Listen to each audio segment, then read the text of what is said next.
पर्दे का हुक्म मालूम किया था कि खालू से लड़की का पर्दा है कि नहीं, इसी तरह फुप्पा से, ऐसे ही औरत का भतीजी या भांजी के शौहर से, और इसी तरह साली का बहनोई से पर्दा है कि नहीं। क्योंकि किसी ने कहा कि पर्दा नहीं होगा क्योंकि इनमें आपस में निकाह करना मना है।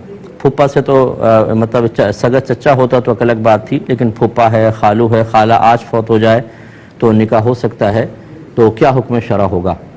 देखिए, पहले एक बात समझ जाएं कि बाज़ औक़ात दो औरतों को एक साथ निकाह में जमा करना ये मना होता है, और ये लेकिन जो हुर्मत होती है ये आर्जी होती है।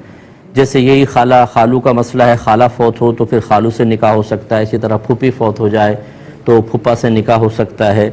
यूँ ही अगर साली है, बहनोई फौत हो मतलब बहन फौत हो जाए तो एक शख्स बहनोई जो है अपनी साली से निकाह कर सकता है। ये हुर्मतें हैं आर्जी। और एक दायमी हुर्मत होती है, जैसे सास होती है कि जब निकाह हो गया अगर बीवी मर भी जाए तो सास से निकाह नहीं हो सकता, क्योंकि ये हुर्मत अबदिया है, हमेशा हमेशा के लिए है। अब अच्छी तरह याद रखें कि जहाँ हुर्मत अबदिया है वहाँ पर्दा नहीं होगा, यानी सास से पर्दा नहीं होता। इसी तरह बहू का अपने ससुर से पर्दा नहीं है, चाहे शौहर फौत हो जाए। वजह उसकी यह है कि ससुर से कभी निकाह नहीं हो सकता। लेकिन जहाँ हुर्मत आर्जी होती है, याद रखें, वहाँ पर अगर फ़िलहाल तो निकाह मना है, क्योंकि दो बहनों को एक साथ निकाह में जमा करना मना है, हराम है। लेकिन ये आर्जी तौर पे आज बहन का इंतकाल हो तो दूसरी बहन बहनों से निकाह कर सकती है। लिहाजा जहाँ आर्जी हुर्मत होती है वहाँ पर्दे का हुक्म बरकरार रहेगा, वहाँ रियायत नहीं मिलेगी, चाहे दूसरी बहन अभी निकाह में है। जो इसको जायज़ कहे वो गोया कि हराम को हलाल कर रहा है।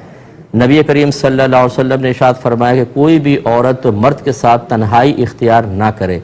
किसी ने पूछा कि या रसूलल्लाह सल्लल्लाहु अलैहि वसल्लम, जेठ या देवर के बारे में क्या हुक्म है? तो इरशाद फरमाया कि ये तो औरत के लिए मौत हैं।